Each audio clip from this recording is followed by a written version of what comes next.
bisa melihat recordingnya di YouTube. Ya. Oke, mohon informasi apakah slide saya sudah bisa terlihat? Sudah, Mas. Oke, sudah ya. Sudah, Mas. Slide-nya dari Pak Arif Wijaksana. Jadi kita kemarin pada saat di awal sudah melakukan proses pembagian ke masing-masing dosen, masing-masing mengerjakan slide apa gitu ya. Jadi hari ini kita menggunakan slide-nya Pak Arif Wijaksana. Slide ini diambil dari beberapa video dan juga materi di universitas lain. Contoh misalkan yang materi ini ada di Carnegie Mellon University.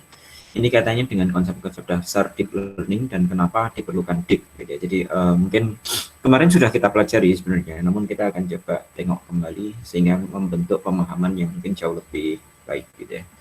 Oke, sebagai pengantar mungkin kita perlu tahu terlebih dahulu terkait dengan jaringan gitu ya. Jadi sebelum pergi ke deep learning atau mungkin jaringan-jaringan yang lain yang kaitannya dengan machine learning, kita lihat terlebih dahulu terkait dengan jumlah kedalaman sebuah jaringan. Jadi ada dua hal yang bisa kita tengok ya. Jadi ada pada jaringan kita bisa lihat ada satu node yang biasanya berfungsi sebagai sebuah input source dan juga beberapa node atau satu buah node beberapa node yang berfungsi sebagai input source dan juga beberapa node yang berfungsi sebagai output source gitu ya. Dalam klasifikasi mungkin kalau seandainya kita nanti tengok dengan artificial neural network, kita ada input layer dan juga ada output layer gitu ya. Dan di posisi itu masing-masing layer kita punya ada beberapa node gitu ya. Kalau output layer node-nya adalah perceptron, kalau input layer mungkin node-nya adalah atribut input seperti itu. Dan pada source node ini sebenarnya yang bisa kita lihat adalah dia hanya memiliki relasi keluar, tidak ada relasi masuk. Berbeda dengan sink node yang hanya memiliki relasi masuk gitu ya. Pada saat kita mengukur kedalaman yang kita lihat hanya di dua ini. Meskipun sebenarnya ada node yang lain yang ada memiliki input dan juga ada memiliki output atau memiliki relasi input, relasi masuk dan juga ada relasi keluar gitu ya. Contoh misalkan di node ini, node yang bagian kiri, ini adalah input. Kenapa? Karena tidak ada relasi yang masuk, gitu ya. Sedangkan node yang bagian kanan, yang di biru, ini adalah node output, gitu ya. Nah, pada saat kita mengukur kedalaman dari sebuah jaringan, maka yang kita ukur adalah jalur yang paling panjang. Contoh misalkan dari posisi ini harus pergi ke intermediate dulu, baru kemudian pergi ke sana. Meskipun ada yang direct dari input menuju ke output, tapi dari sisi kedalaman kita akan ukur kedalaman jaringan ini adalah 2, gitu ya. Sedangkan contoh misalkan untuk yang pink, contoh berikutnya, ini adalah input dan ini adalah output. Dan meskipun ada juga yang langsung dari input menuju ke output, tapi tetap kedalaman ini kita ukur dari yang paling panjang. Jadi dari sini menuju ke sana, terus kemudian menuju ke paling bawah dan menuju ke paling kanan, gitu ya. Jadi ada kedalamannya adalah 3.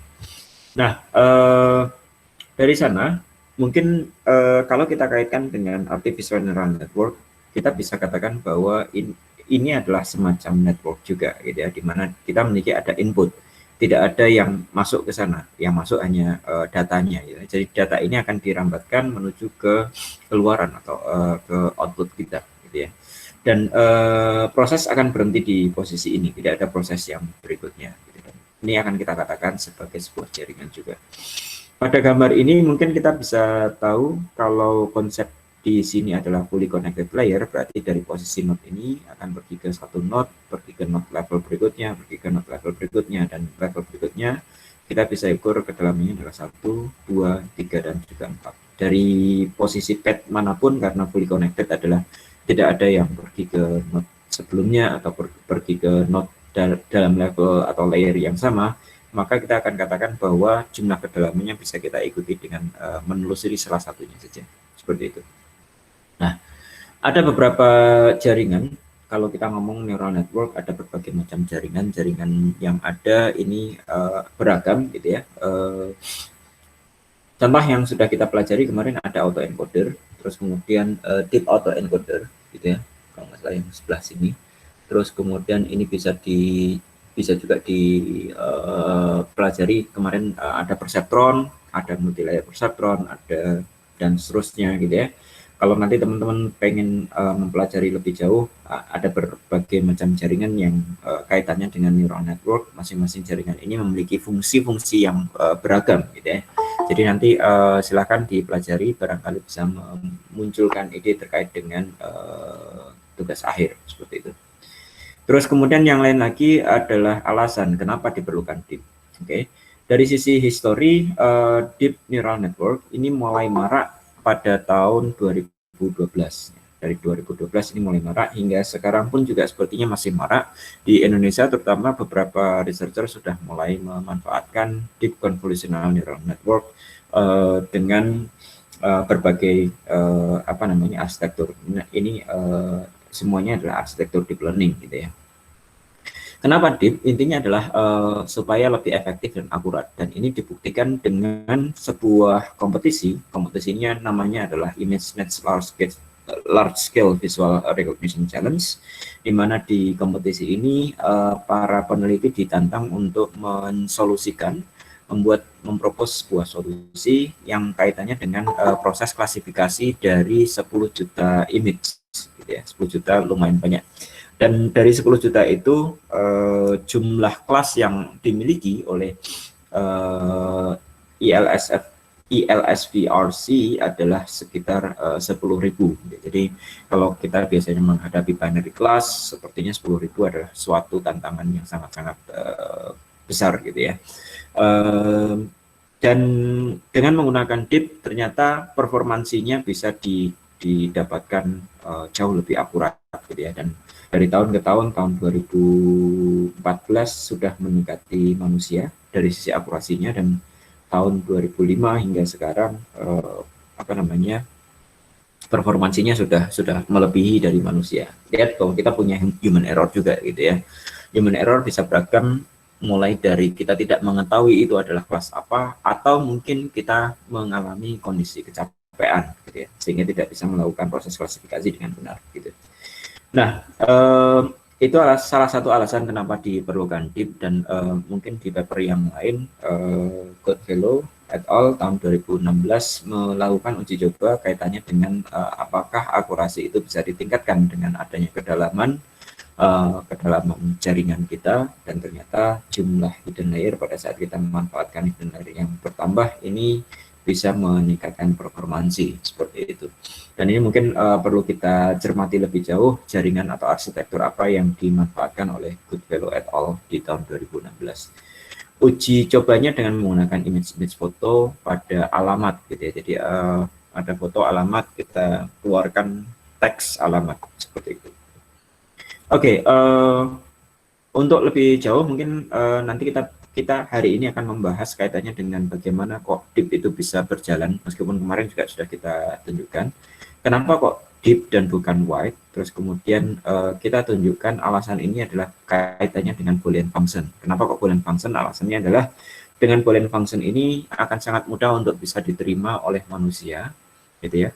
Jadi kita berikan simulasi yang secara teoritis adalah benar, terus kemudian secara empirik benar bisa ditunjukkan dengan beberapa uji coba yang lain seperti itu. Deep multilayer perceptron untuk operasi boolean ini kenapa diperlukan deep? Pertama kali yang kita perlu cermati lagi adalah kemarin teman-teman juga sudah belajar kaitannya dengan perseptron atau artificial neural network, di mana perseptron ini sebenarnya adalah sebuah bisa menggambarkan sebuah gerbang gitu ya. Gerbang boolean sederhana gitu ya.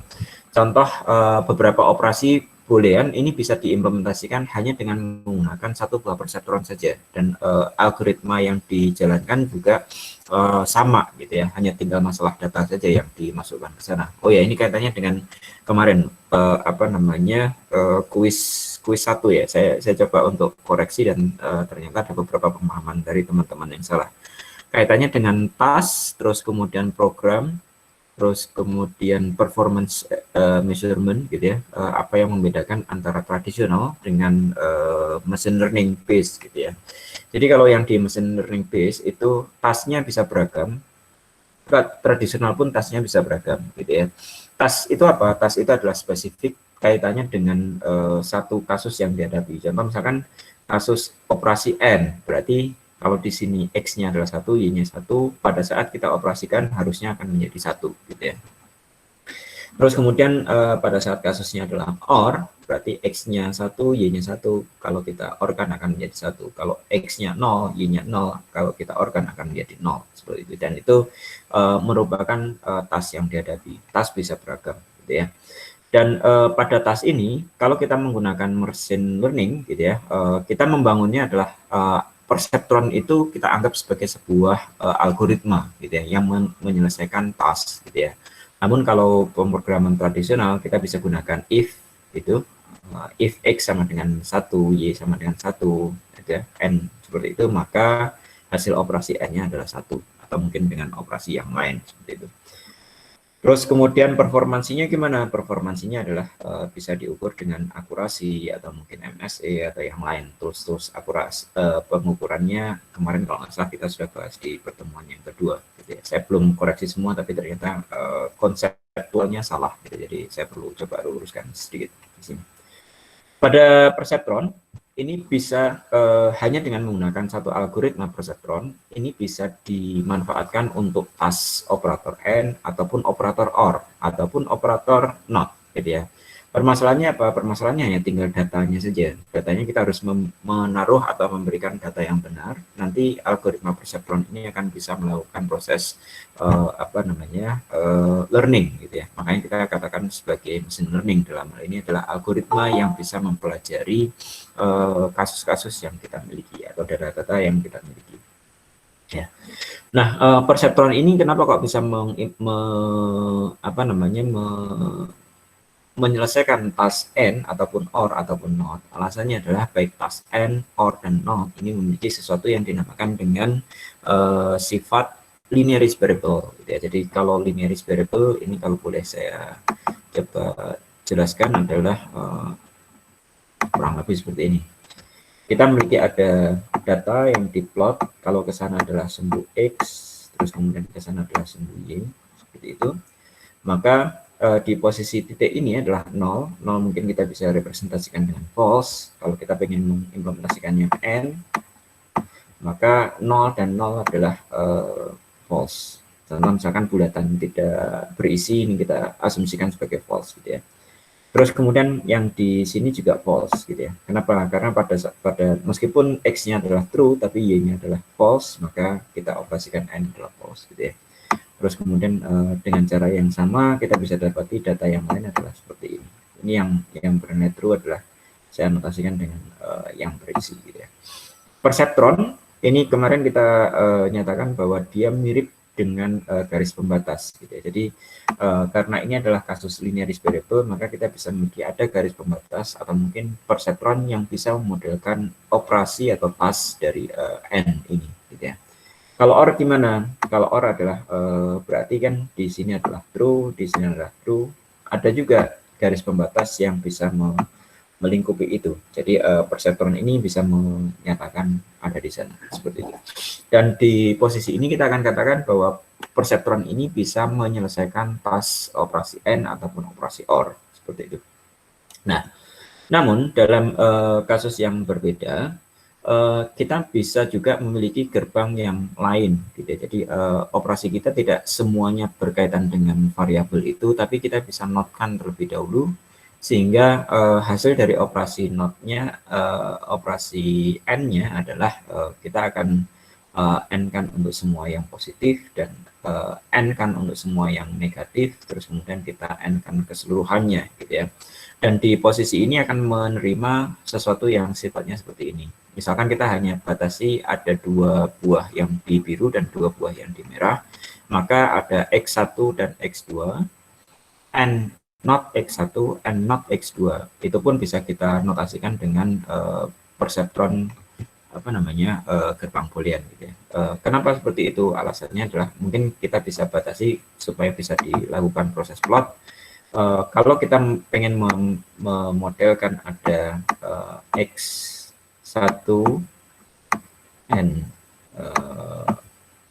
not X2 seperti ini, maka kita bisa juga bangun atau plot kesananya adalah X1 dan kesananya adalah X2 gitu ya.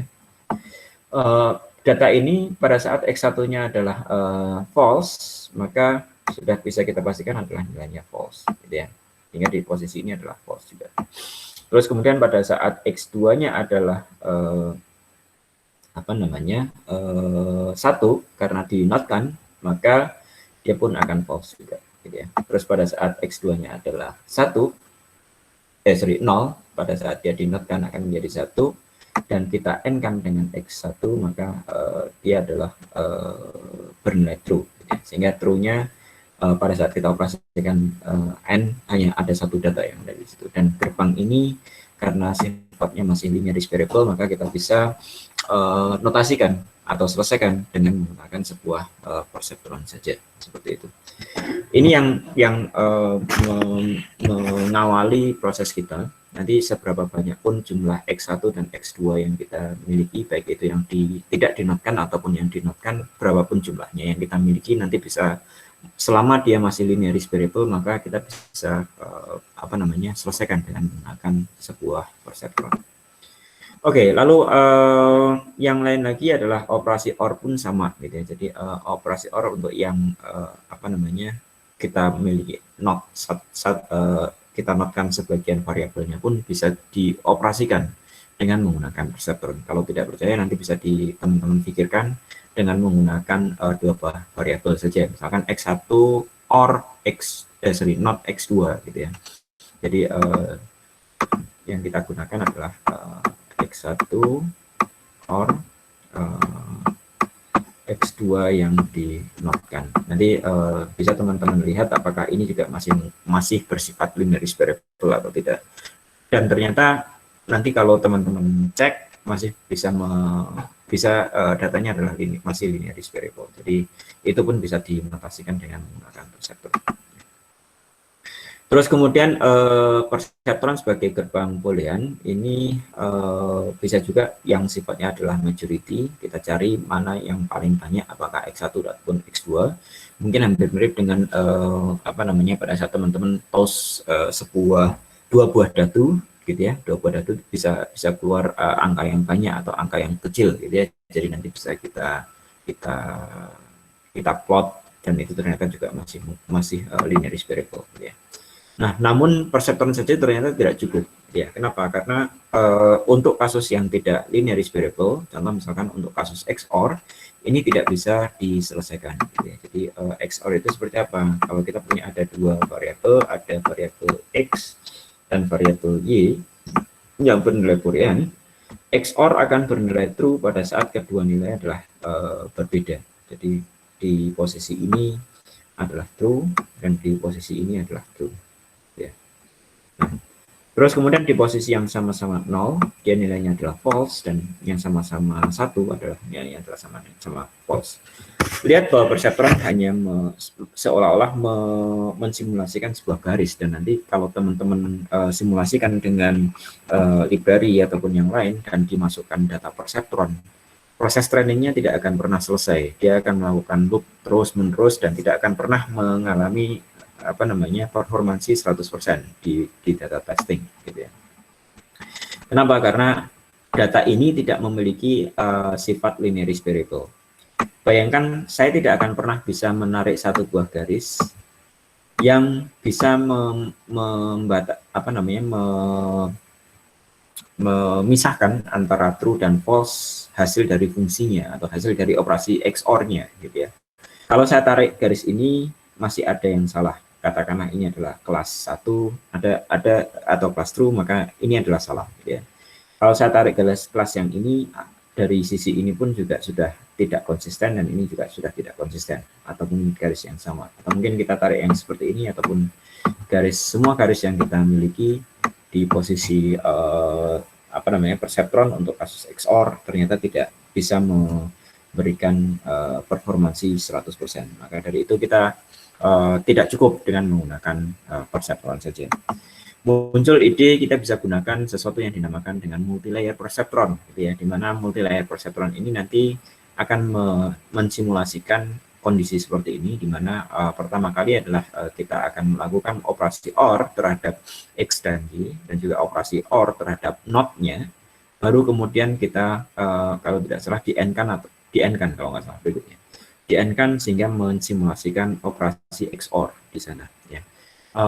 Dari proses ini ternyata kita bisa mengatasi sesuatu yang tidak bisa diatasi oleh perseptron, sehingga kita bisa katakan bahwa performansi dari perseptron ini bisa ditingkatkan dengan menambahkan efek kedalaman, gitu ya, aspek kedalaman.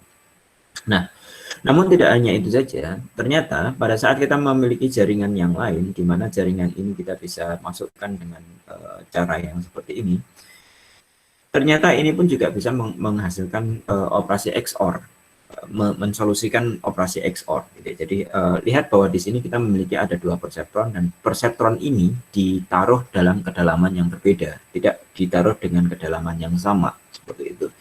Maka dari itu ini adalah apa namanya salah satu ide kenapa DIP itu mungkin juga bisa dilakukan proses pengembangan lebih jauh, gitu ya. Untuk operasi boolean yang jauh lebih kompleks, maka mungkin kita memerlukan lihat di sana ada hierarki, gitu ya. Di operasi N ini ada N bagian kiri dan N bagian kanan, di mana bagian kiri terdiri atas dua bagian juga, ada yang dioperasi OR kan. Maka kita bisa lakukan dengan cara membangun sebuah jaringan yang kurang lebih seperti ini. Boolean expression ini dinotasikan dengan apa namanya jaringan syarat tiruan pada saat diekspresikan dengan Boolean expression ini sangat mudah untuk bisa dipahami. Kenapa? Alasannya adalah ada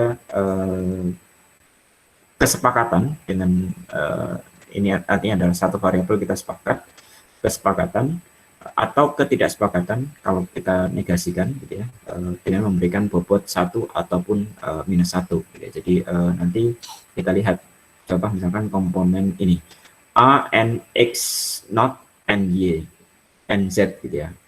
A yang terlibat dengan X, Z, dan A ada di not yang ini, ya. Operasinya adalah A, N, not X dinotasikan dengan bobot minus 1, dan juga Z-nya dinotasikan dengan bobot 1, gitu ya.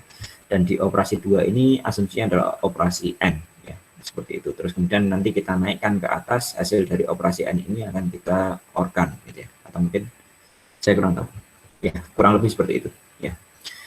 Terus nanti kita bisa lakukan proses hierarki sehingga membentuk fungsi yang jauh lebih kompleks. Dan dalam kasus data yang kita miliki, terkadang data kita memang tidak sifatnya tidak linearis variable dan jauh lebih kompleks bila dibandingkan dengan Boolean expression yang ada, seperti itu. Di multi-layer perseptron ini dalam fungsi boolean apapun dan berapapun jumlah inputnya dan berapapun jumlah outputnya, ini mungkin nanti bisa kita nyatakan dengan apa namanya multi-layer perseptron. Yang menjadi permasalahan adalah berapa jumlah layer yang akan diperlukan, gitu ya, seperti itu. Ya, apakah kita membutuhkan hanya 3 hidden layer atau membutuhkan lebih dari 3 hidden layer? Contoh misalkan ekspresi boolean terkadang bisa juga kita notasikan dalam truth table atau operasi tabel kebenaran, gitu ya. Tabel kebenaran teman-teman sudah belajar di logmat kalau nggak salah, atau matdis, nggak tahu saya. Logmat kalau nggak salah. Logmat ada tabel kebenaran, bentuknya kurang lebih seperti ini. Ini bisa kita transformasi menjadi sebuah fungsi boolean, di mana data yang pertama menyatakan apa namanya operasi pertama yang di N-kan dengan operasi yang yang di-OR-kan dengan operasi yang kedua, ditunjukkan dengan data yang kedua, dan seterusnya, gitu ya. Sehingga dari sana kita bisa juga nyatakan dengan multi-layer perseptron. Contoh misalkan variabel 1 sampai variabel yang kelima menuju ke node yang pertama dengan di sini. Ingat bahwa tadi ada yang di or apa dinotkan ataupun tidak dinotkan pada saat kita implementasikan dengan N, ini masih bisa diimplementasikan dengan sebuah perseptron gitu ya, di yang slide yang sebelumnya. Terus kemudian operasi yang kedua ini juga sama, bisa kita notasikan dengan perseptron, meskipun mungkin nanti tinggal bobot-bobot yang ada di sini ya sedikit berbeda gitu ya. Hingga operasi yang terakhir, terus kemudian hierarki dari semuanya ada operator OR di sana, maka operator OR pun bisa kita notasikan dengan single perseptron gitu ya. Jadi dari proses itu adalah output dari neuron ini, dan seterusnya sampai output dari neuron ini akan kita agregasikan untuk dioperasikan dengan operasi OR seperti itu. Dan ini bisa memodelkan data yang ada di sana. Tinggal nanti bobot ini harus kita lakukan proses pencarian gitu ya. Meskipun mungkin dengan kesetujuan atau ketidaksetujuan tadi bisa kita lakukan juga seperti itu. Terus kemudian kembali lagi ke MLP untuk XOR. Lihat bahwa MLP atau multi-layer perseptron untuk XOR ini kita membutuhkan 3 perseptron, 1 perseptron intermediate, satu layer intermediate dan juga layer output di sana, hidden layer dan layer output, sehingga nanti kalau kita memiliki ada 4 buah variabel yang kita XOR-kan secara bertingkat, maka kita sebenarnya memerlukan kita lakukan operasi XOR dalam posisi ini, terus kemudian operasi XOR yang ada di sana dan operasi XOR yang ada di sana gitu. Jadi kita membutuhkan ada level yang pertama antara X dan Y, ini kita XOR-kan, terus kemudian hasilnya akan menjadi input dari XOR gerbang XOR yang berikutnya, yakni di XOR-kan dengan Y, terus output dari sini akan di XOR-kan dengan Z, ya, seperti itu. Sehingga kita membutuhkan ada 9 perseptron gitu ya. Ini adalah XOR 1, XOR 2, dan XOR 3. Kita punya ada 1, 2, 3 XOR. Dan kalau kita melibatkan ada variabel yang lebih, berarti kedalaman itu akan jauh melebihi gitu ya. Dan permasalahannya adalah kalau seandainya kita tidak memiliki level yang cukup, bisa jadi kasus yang kita hadapi yang ada di sini tidak bisa diselesaikan oleh multi-layer perseptron kita, seperti itu. Oke, yang berikutnya adalah untuk operasi klasifikasi dan kenapa diperlukan juga gitu ya. Dalam kasus pengolahan citra, katakanlah kita menghadapi kasus yang dihadapi di dataset MNIST. Ini nanti kalau teman-teman belajar deep learning banyak berhadapan dengan MNIST di beberapa tutorial gitu ya. Data MNIST ini adalah data image, tulisan angka yang ukurannya adalah 28 kali 28 gitu ya, pixel gitu ya. Dan di posisi itu kalau seandainya kita memanfaatkan masing-masing data atau masing-masing pixel yang ada di sana, kita bisa masukkan menjadi sebuah input layer gitu ya. Jadi kita memiliki seolah-olah ada 784 node di bagian inputnya yang akan kita lompatkan menuju ke bagian output gitu ya. Dan MLP ini diharapkan nanti bisa mendapatkan decision binary, meskipun decision binary yang ada di sana adalah sangat kompleks sekali gitu. Terus kemudian kalkulasinya mirip dengan yang sebelumnya, artificial neural network, sepertinya ini sudah kita tunjukkan sebelumnya. Sifatnya adalah linear classifier, dalam artian adalah dia bisa mengklasifikasikan sesuatu yang bersifat linear gitu ya. Contoh misalkan di sini akan bernilai sesuatu berdasarkan threshold tertentu gitu ya, berdasarkan. Nah, kalau seandainya perseptron tadi dinyatakan bahwa dia adalah decision boundary tapi yang sifatnya adalah linear, pertanyaannya adalah kalau seandainya yang kita hadapi adalah kasus yang seperti ini, apakah ini juga bisa kita nyatakan dengan multi-layer perseptron kita ya. Lihat ini terdiri atas beberapa garis gitu ya, dan garis ini mungkin hampir mirip dengan operasi Boolean tadi gitu ya, di mana kita memiliki ada satu buah data, terus kemudian ada 2 data dan seterusnya, sehingga kita akan n-kan yang ada di sana. Garis yang pertama merupakan satu fungsi, garis kedua, ketiga, keempat, dan kelima dan merupakan satu buah fungsi yang berbeda dengan masing-masing itu. Terus kemudian hasil dari garis operasi dari fungsi itu bisa kita agregasikan ya. Ini contoh misalkan kita memiliki ada satu neuron yang merepresentasikan garis yang pertama. Harapan kita seperti itu ya. Nanti masih perlu apa namanya dilakukan uji coba dan proses tuning pencarian bobot yang cocok.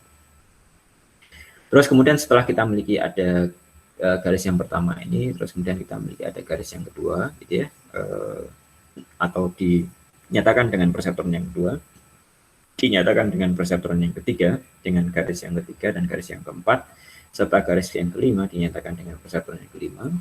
Output dari masing-masing garis itu nanti kemudian kita agregasikan di sini menjadi sebuah operasi N. Ya, contoh misalkan kita bisa nyatakan secara matematis adalah seberapa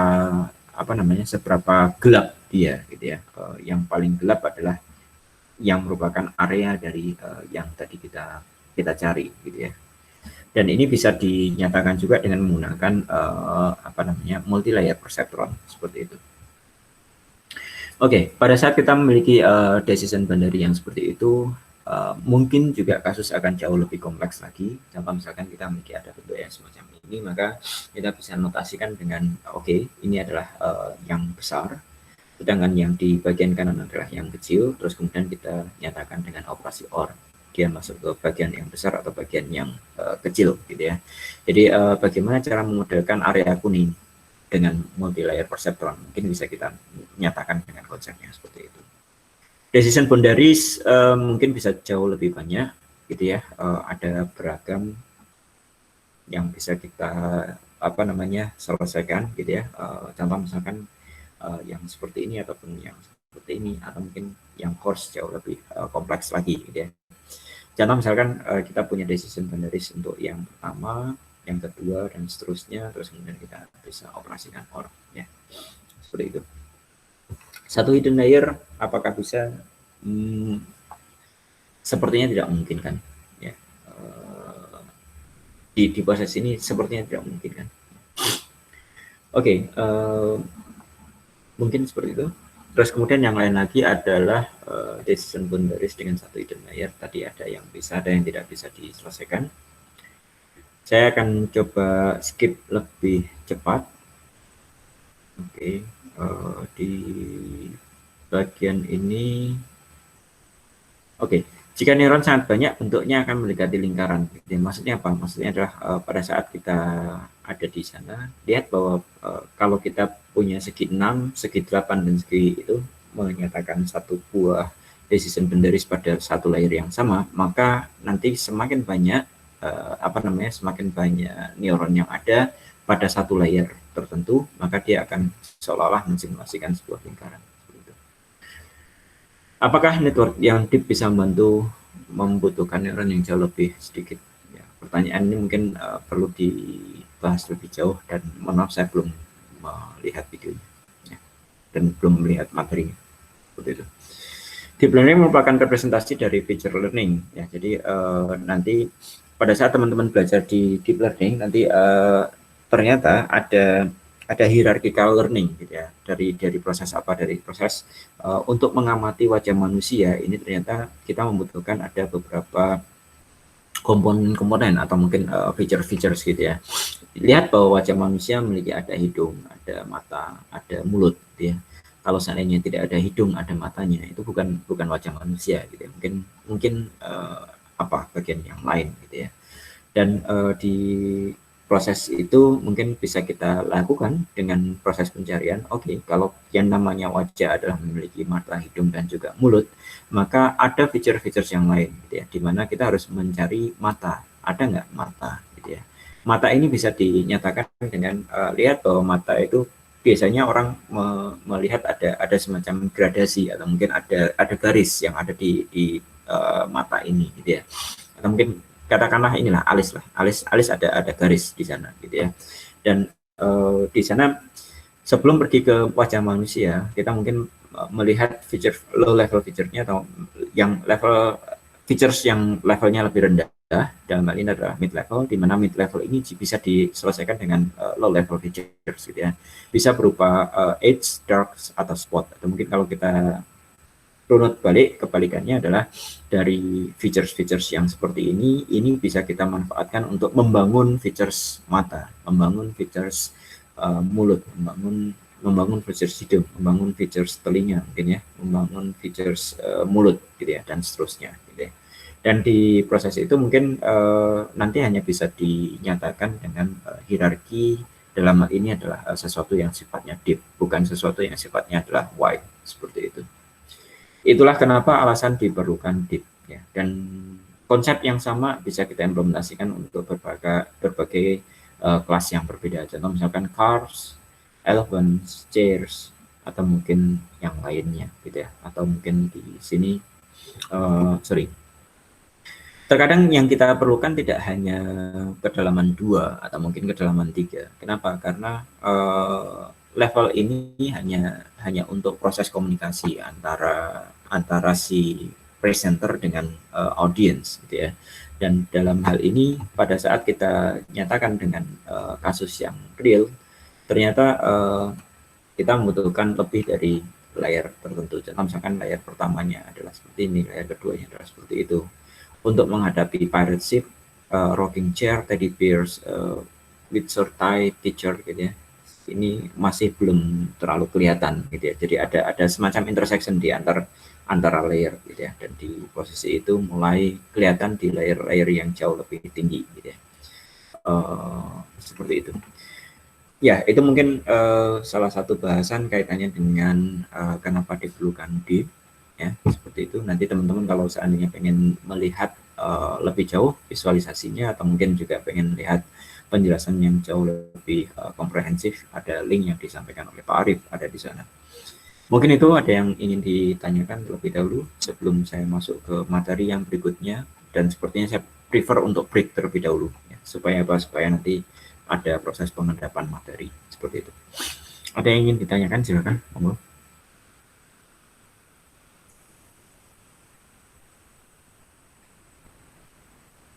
Belum ada, Mas. Belum ada ya, oke. Makasih banyak Mbak Husnul. Sepertinya konsepnya Mas sudah dipelajari pada saat kita membahas artificial neural network. Jadi kalau seandainya tidak ada pertanyaan, that's fine, tidak masalah. Kita break terlebih dahulu sekitar 15 menit. Kita ketemu di 14.25, is it okay? Iya, Gak Mas, apa ya? nggak apa-apa. Terima kasih. Ketemu di 14.25. Saya tulis biar nanti bisa ingat. Terima kasih banyak. Saya matikan dulu yang lain.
Halo, Assalamualaikum.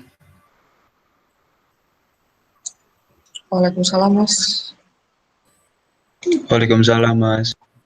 Ya, ribanya Mas. Sebentar, makasih Mbak. Sebentar, saya masih record, terus kemudian saya coba present screen saya. Sebentar.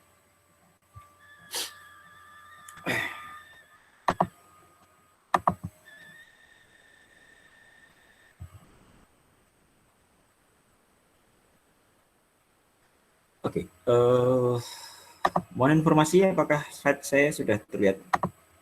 Slide-nya belum kayaknya. Screen-nya sudah terlihat belum, Mas? Mbak? Sudah, Mas.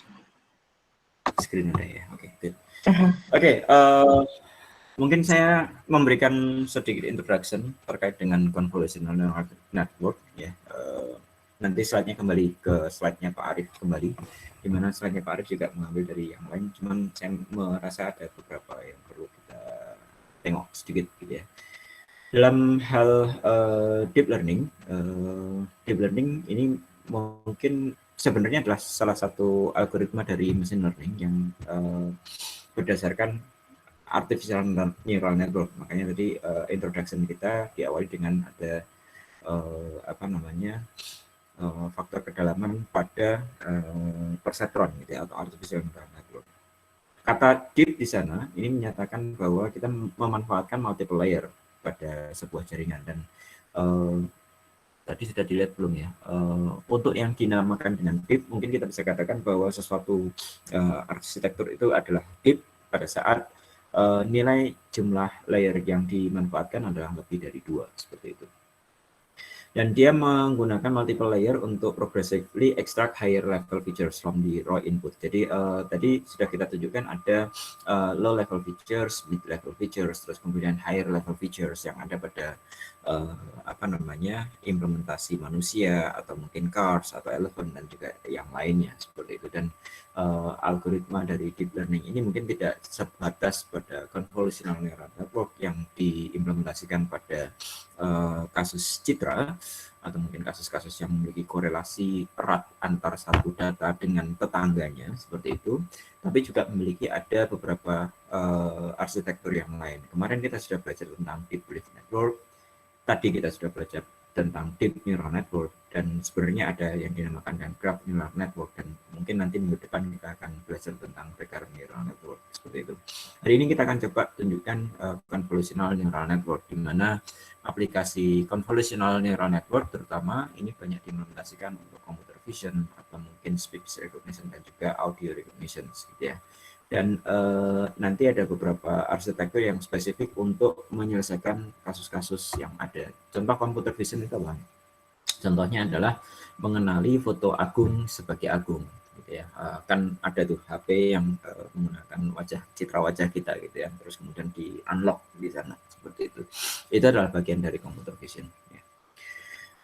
Secara histori atau sejarah, karena deep learning ini basisnya adalah perceptron atau artificial neural network, maka kalau kita tengok historinya mulai dari yang pertama ini ada adjustable weight gitu ya, bobot yang bisa di-adjust nilainya, menyatakan operator untuk and, or, not, dan kawan-kawan gitu ya. Terus kemudian dari sana berkembang menjadi perseptron, di mana kita lakukan proses pencarian dari pembobotan ini dengan menggunakan mekanisme algoritma gitu ya. Terus kemudian dari sana berkembang, terus kemudian ada permasalahan XOR problem yang kemudian menyebabkan ada dark winter dari deep learning ini sendiri. Terus kemudian muncul multilayer perceptron untuk mengatasi XOR problem. Meskipun demikian perkembangannya tidak terlalu signifikan. Multilayer perceptron ini masih terus diuji coba kalau tidak salah sampai di tahun 2008 mungkin kalau di Universitas Telkom atau IT Telkom, Institut Telkom gitu ya. 2008-2010 masih banyak menggunakan multilayer perceptron gitu ya. Terus kemudian ada konsep SVM, terus kemudian ada konsep deep neural network dengan menggunakan pre-train gitu ya. Lebih dari 2010 ini sebelum 2010 sudah ada beberapa jaringan yang dikembangkan. Namun di tahun 2012 mulai marak gitu ya. Meskipun demikian, sebenarnya konsep yang dimanfaatkan di tahun 2012 ini konsepnya berawal dari jaringan LANet 5 atau yang dikeluarkan oleh Jan LeCun di tahun 90-an gitu ya. Apa yang dipergunakan Jan LeCun memanfaatkan sesuatu yang operasi yang dinamakan dengan operasi konvolusi ya. Apa itu operasi konvolusi? Nanti kita akan coba tengok lebih jauh. Terus kemudian dari operasi konvolusi nanti dilakukan proses subsampling. Mungkin kalau di deep learning yang sekarang nanti akan kenal dengan istilah pooling gitu ya. Terus kemudian demikian seterusnya sampai outputnya adalah Gaussian connection gitu ya. Ada fully connection yang ada di tengah-tengahnya. Seperti itu. Tahun 2012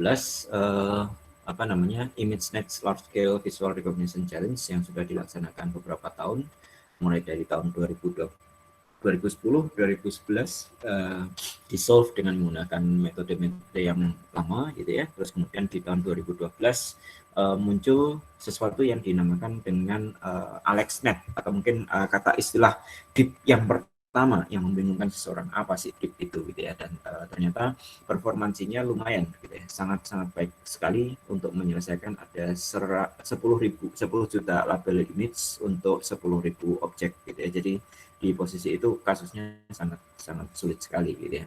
Dia memenangkan ada 2 task dari 3 task. Task yang pertama adalah klasifikasi, task yang kedua adalah classification with localization, terus kemudian fine grain classification, dan dia memenangkan di task pertama dan task yang kedua. Dan yang paling menarik adalah improvement dari yang task dari tahun yang sebelumnya di angka 26 error bisa diturunkan menjadi 15. Jadi ada gap 10 yang langsung loncatan yang lumayan tinggi seperti itu. Kalau nggak salah tadi sudah ditunjukkan di slide-nya Pak Arif, gitu, makanya tidak saya tampilkan lagi di sini. Yang dimanfaatkan oleh tim supervision atau mungkin di AlexNet ini adalah dia mirip dengan LANet. Jadi konsep utamanya adalah masih LANet, dengan namun memanfaatkan jaringan yang lebih dalam dan juga lebih lebar. Jadi kedalaman dan juga melebar ini juga sebenarnya masih diperlukan. Jadi dalam memiliki arti, lebar juga memiliki arti gitu ya. Dan sejumlah convolutional layer yang ditumpuk di bagian atasnya gitu ya. Terus kemudian dia terdiri atas 8 trainable layer, 5 convolutional layer, dan 3 fully connected layer. Ada trainable layers, ada untrainable layers ya. Semua trainable layers itu biasanya diikuti dengan ReLU activation function. Kecuali di last fully connected ini diikuti dengan softmax function gitu. Jadi ada ReLU, ada softmax, di mana keduanya mungkin bisa kita amati ada turunan pertamanya seperti itu. Terus kemudian yang berikutnya lagi adalah arsitektur juga terdiri atas non-trainable layer, ada pooling layer nanti, terus kemudian two normalization layer gitu ya, dan one dropout layer gitu. Jadi ada konsep-konsep yang tidak bisa dilakukan perubahan sama sekali gitu ya. Tapi kebanyakan ada nilai-nilai yang bisa dilakukan perubahan melalui proses learning yang ada di sana.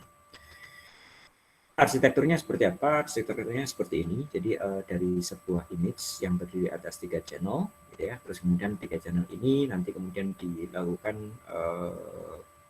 proses konvolusi, gitu ya. Terus kemudian proses konvolusi ini ada stack gate of convolution. Jadi nanti konvolusi itu nanti dia membangun feature-feature tertentu, gitu. Jadi bisa ditumpuk di sana. Terus kemudian masing-masing tumpukan itu dijalankan ke depan dengan menggunakan max pooling, gitu ya. Max pooling tujuannya untuk memperkecil, gitu ya. Nanti dari proses mengecilkan ini, lalu kemudian dilanjutkan lagi dengan konvolusi, di max pooling lagi, di normalisasi dan seterusnya, sampai dilanjutkan ke dense layer. Dense layer itu adalah yang fully connected layer seperti itu. Tahun 2013 muncul beberapa arsitektur yang lain, dan selang ke tahun-tahun depannya tadi ada grafiknya, ada GoogleNet, ada VGGNet, ada ResNet dan kawan-kawan seperti itu. Mungkin yang bahasan berikutnya saya masuk ke bahasan CNN. Ini slide-nya lumayan banyak, namun saya akan coba cepat supaya nanti teman-teman masih fokus yang ada di sini. Kalau nanti penjelasan saya ada yang miss, barangkali teman-teman bisa cermati juga ini video yang ada di Deep Introduction to Deep Learning, lecture 3 Deep Computer Vision gitu ya. Terus kemudian slide ini juga diambil dari slide-nya Brendan Rohr gitu ya, seperti itu. Jadi nanti bisa ditengok saja yang ada di sana. Arsitektur dari feedforward neural network ini mungkin nanti kalau teman-teman ketemu dengan convolutional neural network ini bisa ketemu dengan istilah ConvNet atau CNN. Ini pada intinya adalah melakukan proses scanning terhadap pattern dari objek di layer sebelumnya, gitu ya. Kenapa scanning? Karena dengan menggunakan konvolusi nanti yang dilakukan adalah kita akan melakukan proses pemindaian sebuah filter konvolusi untuk diaplikasikan pada pojok paling atas, kiri paling atas, menuju pergi ke arah kanan, ketemu di pojok paling kanan atas, terus kemudian bergeser ke bawah sedikit, demikian seterusnya, pergi ke kanan, dan seterusnya sampai kita ketemukan sampai di posisi kanan yang paling bawah. Dengan konsep yang semacam itu, maka operasi konvolusi yang dilaksanakan pada matriks ujung atas hingga ujung yang paling bawah, kanan bawah, itu adalah proses scanning. Makanya ada yang menyatakan bahwa CNN itu adalah scanning, ya, menyebutnya scanning for patterns object, gitu ya. Terus kemudian CNN merupakan sebuah feed-forward neural network, jadi nanti di posisi inputnya nanti akan kita berikan rambatkan menuju ke depan, hampir mirip dengan multi-layer perceptron, namun ada beberapa perbedaan, gitu ya. Dalam feed-forward neural network setidaknya ada 3 komponen. Yang pertama adalah input, atau mungkin kalau kita implementasikan terhadap computer vision adalah ada image, gitu ya, image sebagai input. Terus kemudian ada output ini nanti beragam tergantung dari kasus yang kita hadapi, apakah klasifikasi ataupun yang lain seperti itu. Terus kemudian yang lainnya adalah satu atau lebih hidden layer, di mana satu atau lebih hidden layer ini nanti tujuannya adalah mencari parameter-parameter yang bagus untuk membedakan dari input menuju ke output seperti itu. Terus kemudian yang lain lagi adalah komputasi yang ada itu berada pada hidden layer, gitu. Jadi hidden layer inilah yang nanti akan terjadi perubahan-perubahan data, gitu ya. Mulai dari multiplikasi, dimasukkan ke fungsi aktivasi dan kawan-kawan. Terus kemudian nanti kalau di CNN juga ada operasi konvolusi, ada pooling dan kawan-kawan. Itu adanya di mana? Adanya adalah di hidden layer seperti itu. Proses utama dari FDD ini adalah ada hidden layer yang merupakan pembelajaran features, atau mungkin kita akan katakan sebagai feature learning, gitu ya. Apa itu feature learning? Feature learning adalah adalah konsep yang semacam ini. Jadi dalam input ini adalah gambar, bisa beragam. Terus kemudian nanti kita akan lakukan semacam features learning. Features learning atau pembelajaran features ini adalah mempelajari tanda-tanda yang ada pada input sehingga nanti bisa dirambatkan dan dilakukan proses klasifikasi, gitu ya. Output di sini adalah mungkin kelasnya atau mungkin regionnya atau yang lainnya, tapi yang utama adalah ada proses penentuan atau decision yang dilakukan, gitu ya. Dan di sini kita bisa tambahkan juga FC layers itu apa ya? Jadi saya kurang begitu paham. Nanti bisa dilihat juga di sini. Ya. Terus kemudian maka dari itu karena kita belum mengetahui apa itu layer konvolusi, apa itu dan seterusnya, maka sebenarnya kalau kita pengen paham lebih mudah itu adalah dengan cara input ini akan dicari features-nya, atau boleh dikatakan kalau ini adalah mengenali mobil berarti nanti kita coba cari apakah ada roda, apakah ada lampu, ataukah ada kaca depan atau yang lain, gitu ya. Terus kemudian nanti akan dikeluarkan kelasnya, ya, kelas apakah dia kelas car, truck dan macam-macam. Jadi bagiannya adalah ada input, ada feature learning, ada proses lanjutan di sana, dan juga yang terakhir adalah klasifikasi. Maaf, C-nya ini apa ya? C-nya adalah output pembelajaran features. Mungkin nanti di sana bisa berupa multi-layer perceptron dan kawan-kawan. Mungkin fully connected layer. Pembelajaran features ini akan kita katakan bahwa proses belajarnya sudah bagus atau tidak. Kalau bisa kita kaitkan dengan dua aspek. Aspek yang pertama adalah efektif dan juga yang kedua adalah efisiensi. Features ini akan kita katakan sebagai efektif manakala menghasilkan vektor input yang mirip untuk objek yang mirip. Contoh misalkan kalau kita punya gambar seperti ini, gambar apa namanya bunga, ya. Bunga ini kan dia memiliki ada feature-feature tertentu, gitu ya. Contoh misalkan ada features lengkung, gitu ya. Terus kemudian ada features yang putiknya, katakanlah seperti itu. Ada mahkota bunganya, gitu ya, dan ada tangkai bunganya dan kawan-kawan seperti itu. Nah, kita akan katakan efektif kalau seandainya nanti features atau ciri-ciri yang dia didapatkan itu adalah mirip untuk objek yang mirip. Jadi kalau seandainya nanti ada bunga yang lain, terus kemudian kita bisa ekstrak bahwa ada mahkota juga di sana, ada putih juga di sana, ada tangkai bunga ada juga di sana, maka kita akan katakan bahwa oh ya itu adalah efektif. Terus kemudian yang dikatakan dengan aspek yang kedua adalah efisien, di mana kita bisa meminimalkan jumlah parameter yang ada. Nanti konsep meminimalkan parameternya adalah dengan menggunakan parameter sharing. Parameter sharingnya salah satunya adalah dengan proses konvolusi kalau kita memanfaatkan dengan CNN seperti itu. Pemakaian CNN ini banyak digunakan untuk image yang merupakan objek dua dimensi atau mungkin sifatnya adalah citra. Kenapa kok dua dimensi? Alasannya adalah kita memiliki ada keterkaitan antara satu piksel dengan piksel tetangganya, gitu ya. Dan itu nanti akan ditunjukkan dengan operasi konvolusi seperti itu. Oke, ada permasalahan pada saat kita mengamati citra. Citra ini memiliki ada spatial invariant, baik itu yang dinyatakan dengan posisi atau mungkin shift atau position invariant, yakni pada saat gambar itu digeser, ya, contoh misalkan pemotongannya adalah digeser, maka harusnya multilayer perceptron, harusnya pembelajaran deep learning kita juga diinginkan serobas mungkin, gitu ya. MLP, multilayer perceptron, ini sensitif terhadap lokasi pada objek. Kenapa? Kalau seandainya yang ingin jadi input adalah pixel, lihat bahwa pixel yang ada di sini, yang tadinya kita pelajari adalah pink, gitu ya. Pada saat kita tes dengan data yang digeser, kita sudah mengalami kekacauan, gitu ya, kekacauan data. Sehingga MLP ini memerlukan semacam perbaikan, gitu ya, dan perbaikan itu mungkin nanti bisa dinyatakan dengan operasi yang lain. MLP ini bisa mengenal input vektor seperti angka, tulisan, dan seterusnya. Ya, contoh misalkan yang seperti ini. Nah, meskipun demikian tidak shift invariant, gitu ya, tidak spasial invariant. Contoh misalkan kalau duanya digeser juga akan menjadi masalah, gitu ya. Biasanya orang yang melakukan research MLP di zaman-zaman dulu adalah angka itu dikotakin, gitu. Jadi menuliskan angkanya ada di kotak, gitu. Terus kemudian prosesnya nanti bisa dituliskan di sana, digitnya dilakukan cropping dengan area kotak yang tadi, terus kemudian area itu baru kemudian dilakukan proses learning.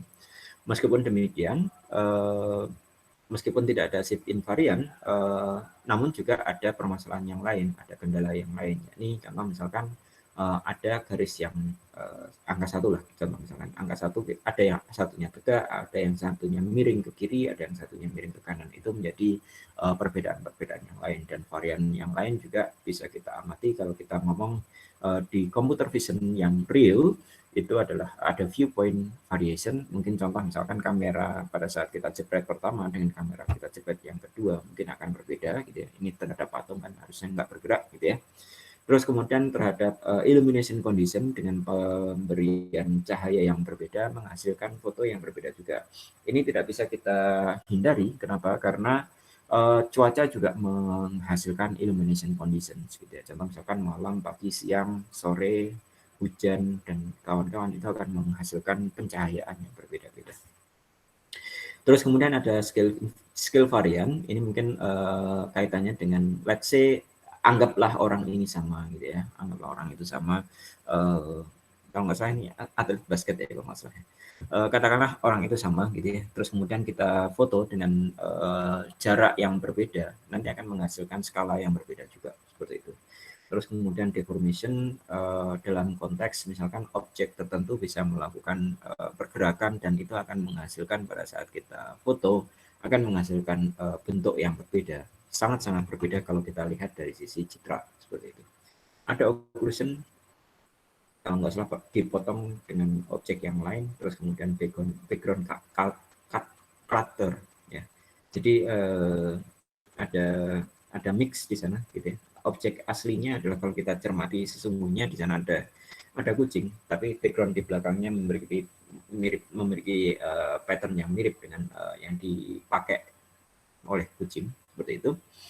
Maka itu juga akan menjadi kendala pada saat kita mengimplementasikan computer vision atau jaringan saraf tiruan yang kita miliki. Interclass ini juga menjadi kendala juga. Contoh misalkan ada perbedaan gitu ya. Contoh kursi ini kita masih katakan sebagai kursi gitu ya. Permasalahannya ciri apa yang ada pada kursi. Itu menjadi permasalahan berikutnya. Pembelajaran fitur visual ini MLP ini dirasakan karena MLP tidak efektif untuk objek dengan info spasial, jadi dengan berbagai macam keberagaman yang ada, maka diperlukan sesuatu yang lain. Bagaimana cara memasukkan informasi spasial, gitu ya? Kita nggak bisa masukkan pixel by pixel sebagai input demikian saja.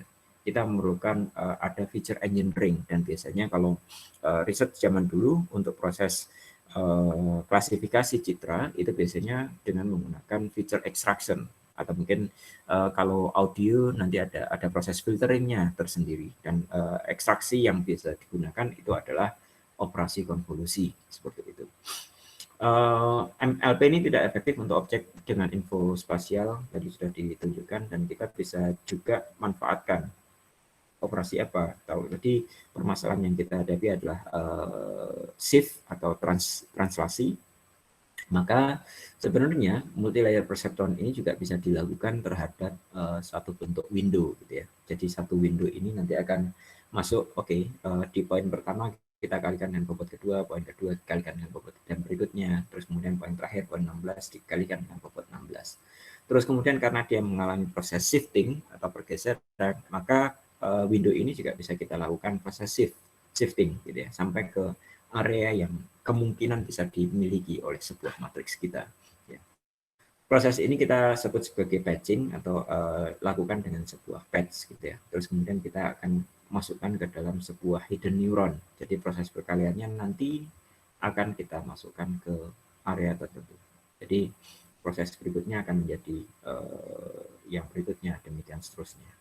Meskipun demikian, proses scanning ini mungkin ini yang akan melatar belakangi munculnya konvolusi pada jaringan saraf tiruan seperti itu. Mungkin nanti dikenal dengan konvolusional neural.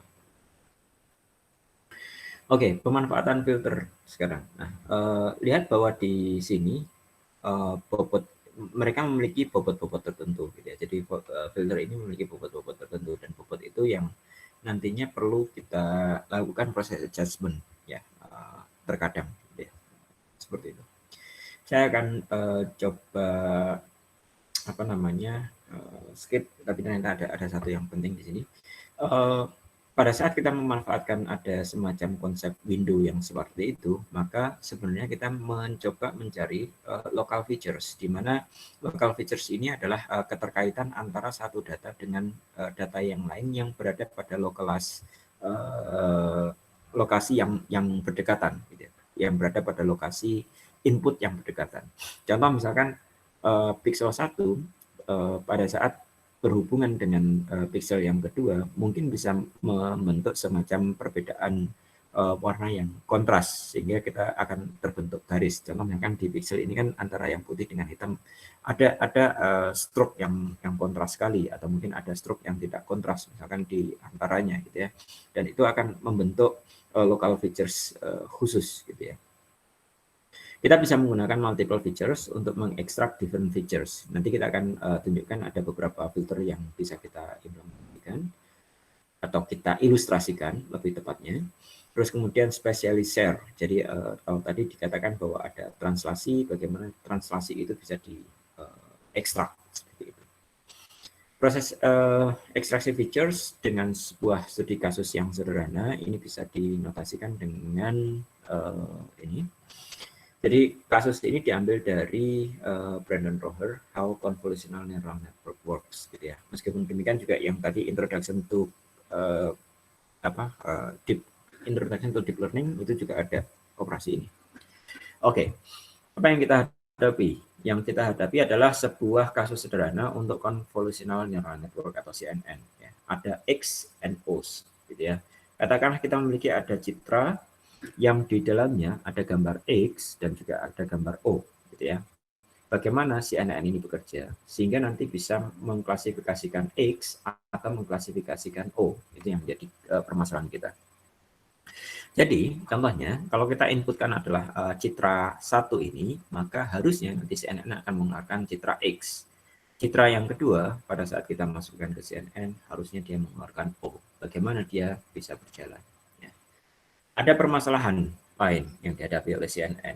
Ada perbedaan-perbedaan data yang kita bisa miliki. Ada translasi, kasus translasi. Pusatnya tidak berada di tengah-tengah. Gitu ya. Atau mungkin scaling, meskipun pusatnya ada di tengah-tengah, tapi ukurannya lebih kecil. Atau rotasi, gitu ya. Atau mungkin weighting. Gitu ya. Weighting ini contoh misalkan orang yang menuliskan dengan pensil dan orang yang menuliskan dengan spidol, hasil ketebalannya akan berbeda. Gitu ya. Jadi di proses itu nanti akan membentuk permasalahan-permasalahan pada CNN untuk bisa mengklasifikasikan X ataupun O. Permasalahan desisi ini sebenarnya tidak mudah atau klasifikasi ini tidak mudah. Kenapa? Kalau kita masukannya adalah dengan konsep MLP yang pixel by pixel, lihat bahwa ada perbedaan antara citra yang di kiri dan citra yang di kanan, gitu ya. Perbedaannya apa? Di posisi ini yang tadinya adalah putih berubah menjadi hitam, yang tadinya hitam berubah menjadi putih.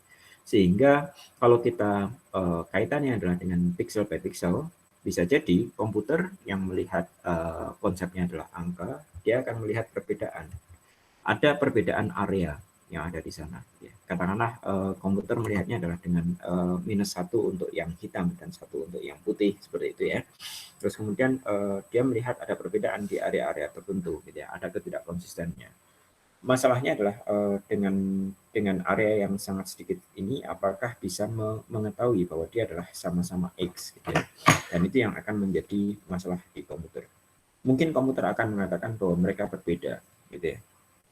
Nah, namun kalau kita lihat dari sisi yang lain, dari sisi kita, dari sisi ciri atau features, kita bisa lihat bahwa ada kesamaan features. Ya, features yang satu ini ada garis miring ke kiri, ya, di area situ. Di sini juga ada garis miring ke kiri, meskipun ada agak bergeser, gitu ya. Ada garis miring ke kanan di sana, dan di sini juga ada garis miring ke kanan, gitu ya.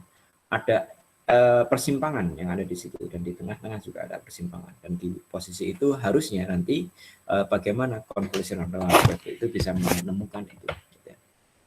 Satu yang bisa dimanfaatkan adalah feature match atau mungkin kita sebutnya sebagai filter, gitu ya. Kita memanfaatkan apakah ada kesamaan fitur tertentu pada image tertentu, gitu ya. Dan ini bisa diatasi dengan pemanfaatan filter, gitu ya, filter konvolusi, gitu ya.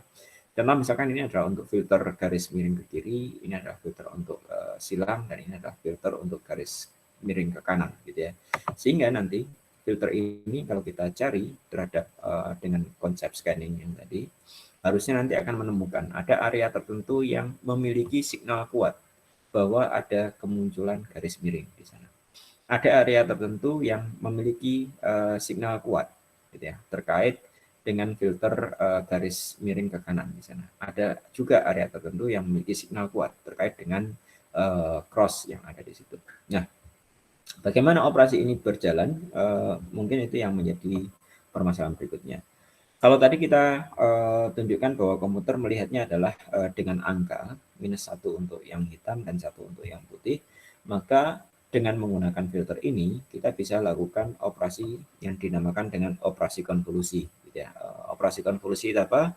Prosesnya adalah kita akan meline up features yang ada dengan image patch. Jadi bagian dari image kita cek terhadap features-nya. Terus kemudian kita multiply image patch dengan corresponding features pixel. Terus kemudian tambahkan dan dibagi dengan jumlah pixel dari filter yang ada. Contoh misalkan kita ingin melakukan perkalian terhadap window yang ada di sana. Angka 1 yang ada pada filter kita kalikan dengan angka 1. Angka -1 dikalikan dengan -1, gitu ya. terus kemudian angka -1 kita kalikan dengan -1 pada elemen yang berikutnya, terus kemudian untuk setiap elemen ini akan kita kalikan, sehingga pada saat features ini cocok dengan filter yang ada, pada saat patch ini cocok dengan filter yang ada, seharusnya dia akan memberikan nilai yang optimum, gitu ya. Optimumnya apa? Contoh misalkan di posisi ini semuanya nilainya sama, pada saat kita kalikan akan menghasilkan nilai 9, gitu ya. 9 itu nanti akan kita jumlahkan dan bagi dengan 9 yang menyatakan jumlah pixel yang dilakukan proses perkalian, gitu ya. Terus kemudian kalau sudah, maka kita akan lakukan juga itu tadi contoh yang maksimum. Sekarang kita pergi ke contoh yang tidak maksimum, di mana ada perbedaan kalau kita kalikan dengan yang silang gitu. Ada yang berbeda di posisi ini dan posisi sana. Sehingga kalau kita kalikan akan menghasilkan nilai -1 yang ada di situ. Terus kemudian di area yang lain juga menghasilkan nilai -1. Sehingga kalau kita jumlahkan akan menghasilkan nilainya adalah 5 kalau nggak salah. 5 kita bagi dengan 9 akan menghasilkan 0,55. Jadi lihat bahwa dengan operasi yang tadi, operasi filter yang sama, pada patch yang berbeda menghasilkan signal yang berbeda, gitu ya. Atau dengan kata lain, apakah ada kemunculan garis tertentu, atau apakah ada kemunculan dot ataupun silang ataupun yang lain, itu nanti bisa kita modelkan dengan menggunakan operasi konvolusi atau operasi filtering sliding konvolusi yang ada. Konvolusi ini tertrigger dengan cara yang tadi, namun dilakukan terhadap keseluruhan objek yang kita miliki. Jadi filter ini akan dicek pada area yang pertama menghasilkan angka di situ. Terus kemudian bergeser seterusnya sampai di posisi yang terakhir, gitu ya. Sehingga kita katakan bahwa matriks tertentu kalau kita operasikan konvolusi terhadap filter ini akan menghasilkan filterage image yang seperti semacam ini, begitu. Di mana nilai-nilai pada filterage image ini adalah nilai-nilai yang menyatakan kekuatan terhadap features atau ciri-ciri tertentu, gitu ya. Ada beberapa nilai yang positif, ada beberapa nilai yang negatif. Kalau kita operasikan image ini dengan filter yang berbeda, gitu ya, maka akan menghasilkan 1, 2, 3 features image yang berbeda pula. Kita memiliki ada 3 filter di sana, gitu ya. Ini adalah merupakan proses konvolusi, sehingga kalau kita stack akan menjadi convolution layer. Ini adalah satu buah layer konvolusi, seperti itu. Filter yang kita gunakan tidak selalu 1, tidak selalu 3, mungkin bisa lebih dari 1, lebih dari 2, lebih dari 3, ya. Sebanyak yang kita butuhkan. Terus kemudian yang lain lagi adalah ada operasi pada convolutional neural network yang dinamakan dengan pooling atau shrinking the image stack, gitu ya. Jadi kalau tadi yang kita dapati adalah ada 3 features, kan berarti kita memiliki ada lebih besar gitu ya input kita. Dengan adanya input yang lebih besar, maka harusnya komputasi nanti akan menjadi besar. Nah, untuk itu maka akan dilakukan proses pooling atau yang dinamakan dengan shrinking the image stack.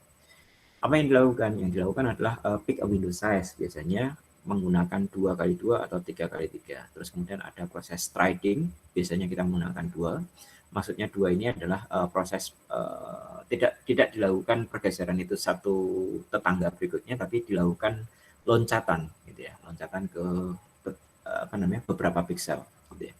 Terus kemudian walk your window across your filter image from each window, take the maximum values. Contoh misalkan di posisi ini, kalau kita gunakan ukuran pooling Windows-nya adalah 2x2, maka kita akan cek di area sana.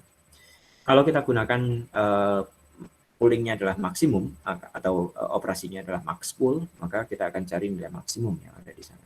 Terus kemudian ada konsep striding. Striding di sana adalah window ini harusnya bergeser ke area sini. Ya, harusnya seperti itu. Tapi karena kita gunakan striding, katakanlah stridingnya adalah 2, maka kita akan lewat 1, 2. Kita akan mulai di posisi ini. Seperti itu. Jadi di posisi itu akan dilakukan max pooling, proses pooling, terus kemudian kita lakukan demikian seterusnya. Di posisi ini kita abaikan yang ada di sana, kita cari yang paling maksimum dari yang kita temui. Terus kemudian ini kita lakukan demikian seterusnya sehingga ini adalah operasi max pooling dari filter rich image kita gitu ya, atau dari sebuah matriks, bisa mungkin juga nanti dari citranya langsung gitu ya. Nah, dari proses itu maka kita akan memungkinkan juga nanti dari filter rich stack image ini kita bisa lakukan max pooling sehingga kita akan dapati jauh lebih kecil bila dibandingkan dengan feature rich image kita gitu ya. Terus kemudian dari sana kita akan sebut sebagai pooling layer, yang pooling layer itu adalah proses operasi yang memungkinkan untuk semua feature-feature yang sebelumnya menjadi smaller image gitu ya, smaller matrix gitu ya. Terus kemudian ada juga proses normalisasi, di mana normalisasi ini kita bisa manfaatkan dengan menggunakan operasi ReLU atau Rectified Linear Unit, di mana intinya adalah mengganti semua nilai yang negatif menjadi 0 dan membiarkan semua yang positif seperti adanya. Contoh misalkan di sini 0,77 nilainya adalah positif, kita akan lemparkan apa adanya 0,77, nilai tetangganya adalah negatif 0,11, akan kita ubah menjadi nilai 0. Jadi Rectified Linear Unit ini akan melakukan proses normalisasi yang kurang dari 0 atau yang negatif akan diubah nilainya menjadi 0. Demikian sehingga seterusnya di posisi ini dia masih negatif, atau kalau kita lanjutkan lebih jauh, operasi ReLU terhadap feature rich image ini adalah mengubah nilai-nilai yang negatif menjadi nilai 0. Seperti itu. Dari sini bisa kita lakukan operasi ReLU, hasil dari operasi ReLU dari image ini itu akan menjadi feature rich image yang ada di sana, dan dengan convolutional neural network kita bisa lakukan layering ya, layering.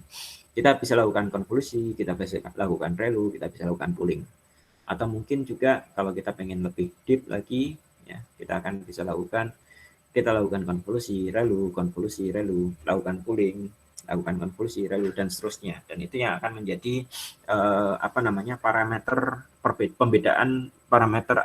perbedaan arsitektur satu dengan arsitektur yang lainnya, seperti itu. Terus kemudian output yang dari sana kita akan dapatkan ada semacam features yang boleh dikatakan sudah high level features.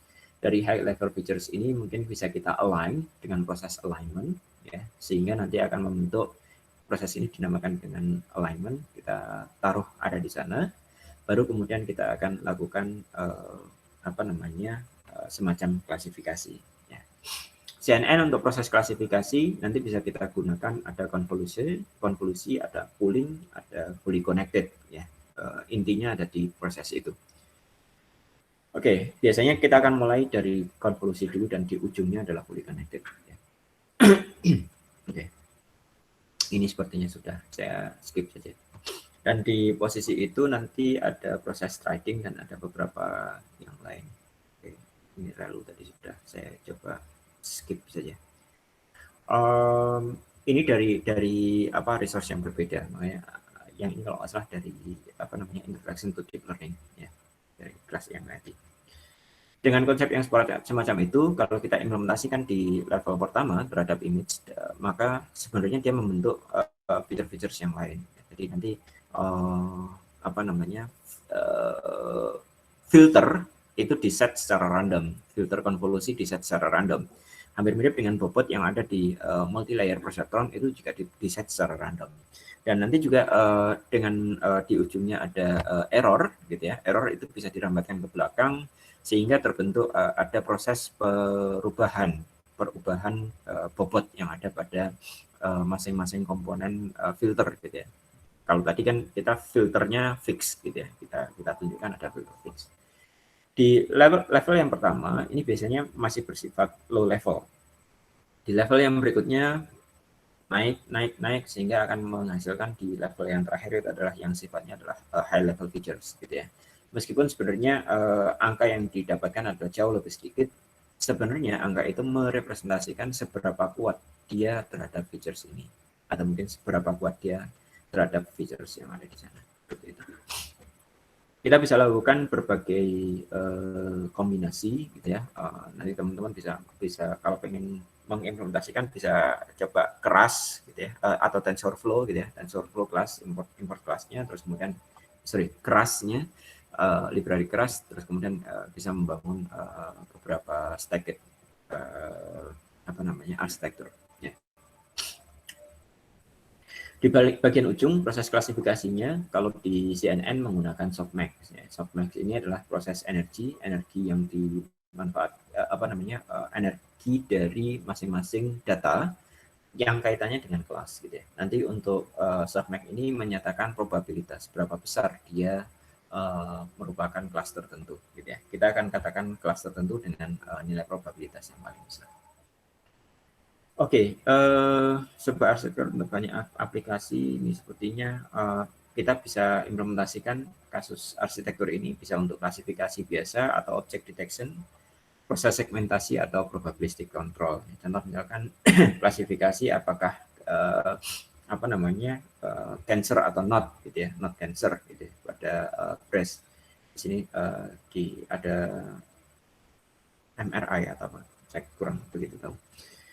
Ada area yang merupakan cancer gitu ya, dan ternyata dengan CNN dia jauh lebih besar, lebih bagus gitu ya. Terus kemudian bisa juga object detection, ada atau tidak taksi gitu ya.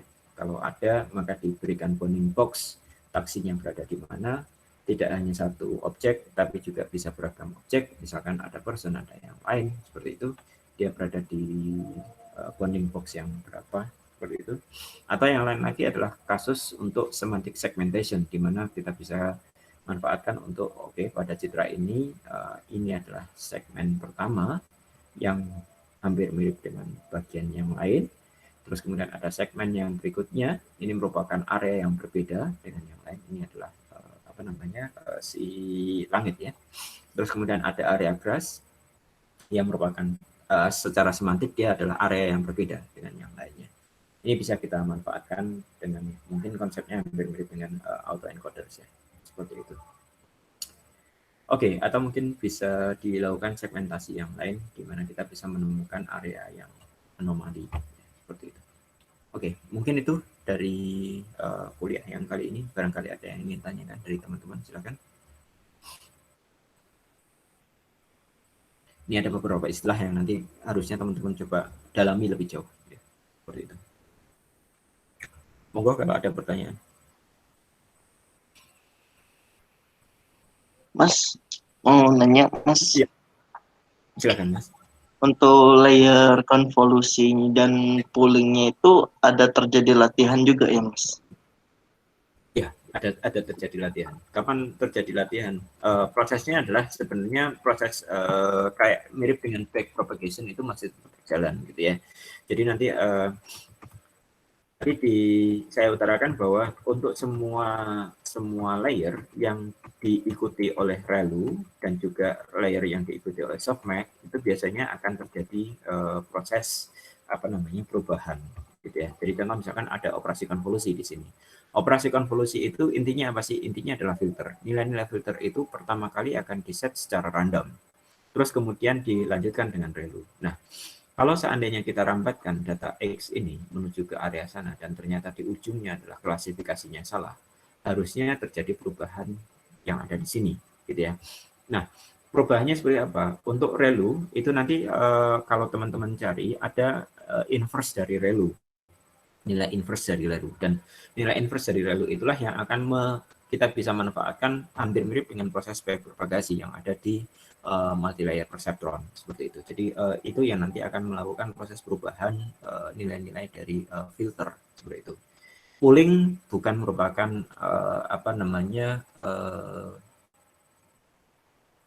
trained layer gitu ya. Kita nggak bisa lakukan proses learning terhadap pooling. Yang bisa kita lakukan ada yang ada di sebelum ReLU. Jadi ReLU ini nanti akan melakukan proses perubahan yang ada di konvolusi seperti itu. Kurang lebih seperti itu, Mas. Punten tadi dengan Mas siapa? Mas Randy. Jordi, Mas. Oh, Mas Jordi. Oke, Mas Jordi. Oke. Oke, sekarang jadi jelas. Tadi sempat kepikiran kenapa itu ada ReLU sebelum pooling kan, padahal kalau nantinya pakai max pooling, ReLU-nya udah tidak dipergunakan ya seolah-olah. Iya, iya benar. Seperti itu. Jadi, Tapi kalau kita lakukan pooling dulu sebelum relu, convolution, pooling, terus kemudian relu, kita tidak bisa lakukan proses perubahan. Kenapa? Lihat saya ini ya. Lihat di proses pooling sebenarnya ada area yang di apa namanya, yang hilang gitu ya. Ada informasi yang hilang. Kalau kita rampatkan sebuah informasi, permasalahannya adalah informasi ini sebenarnya terhadap data yang mana di sebelumnya gitu. Tapi kalau seandainya untuk yang relu atau ini kan informasi ini didapatkan dari pada objek itu gitu ya. Jadi nanti bisa kita rambatkan ke operasi konvolusi yang sebelumnya. Seperti itu Mas. Jadi dan pooling juga kita tidak punya inverse-nya kan. iya, karena itu cuman one way function gitu kan ya Mas. Iya benar. Jadi salah satu yang bisa dirambatkan ke belakang itu adalah kita memanfaatkan fungsi inverse kebalikannya. Gitu. Itu yang. Oke. Yang lain silahkan Mas Yodi atau yang lain juga boleh. Saya akan coba jawab semampu saya karena saya tidak paham benar kaitannya dengan mungkin ada beberapa detail yang saya tidak terlalu paham. Oh iya, Mas. Kalau misalnya tadi di konvolusi yang pertama dipakai misalnya ada 10 kernel yang random kan awalnya ya. 10 kernel yang nilainya itu nilai fiturnya itu masih random ya awalnya, Mas. Betul. Jadi nanti kan dihasilkan 10 gambar hasil konvolusi ya akibat dari Betul. itu. Betul. Nah, 10 Betul. gambar akibat Sorry, konvolusi ini. mohon maaf Pak, Mas Jody, saya hentikan dulu. Bagi teman-teman, maksudnya kernel di Mas Jody itu adalah ini satu filter ini sebagai kernel. Ini adalah sebagai kernel dan ini adalah sebagai kernel. Pada gambar ini ada 3 buah kernel. Ya. Mungkin itu untuk teman-teman yang lain. Oke, lanjut lagi Mas Jody pertanyaannya. Oh ya, nah, kebetulan di slide ini mungkin ya udah kernelnya 3 kan. Berarti nanti dihasilkan kan ada 3 gambar yang kemudian masing-masing di max pooling lagi. Betul. Nah, setiap hasil max pooling itu nanti akan dikonvolusi lagi ya, Mas?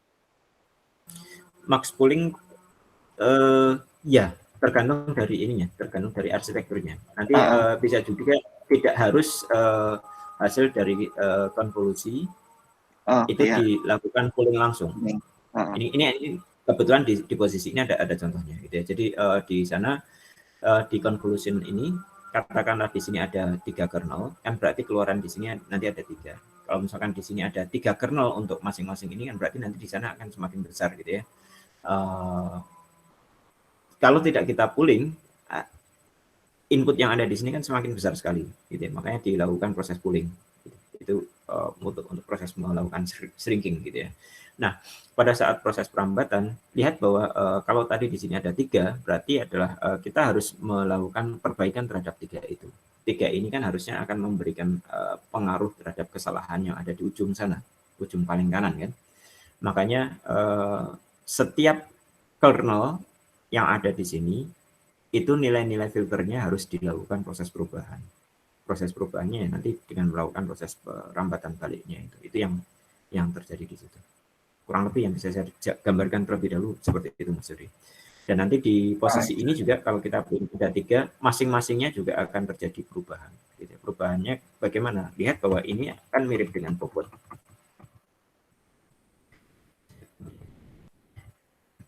Ini kan mirip dengan bobot. Ya. Bobot ini kan tadinya di set dengan random, gitu ya. Dan random ini juga mungkin nanti ada perubahan positif dan perubahan negatif tergantung dari kelas yang dimiliki di sana, gitu ya. Nanti akan terjadi perambatan dan perambatan itu nanti akan berujung ke perubahan yang ada di sini, perubahan yang ada di sana, dan juga perubahan yang ada di kernel berikutnya atau filter yang berikutnya. Seperti itu.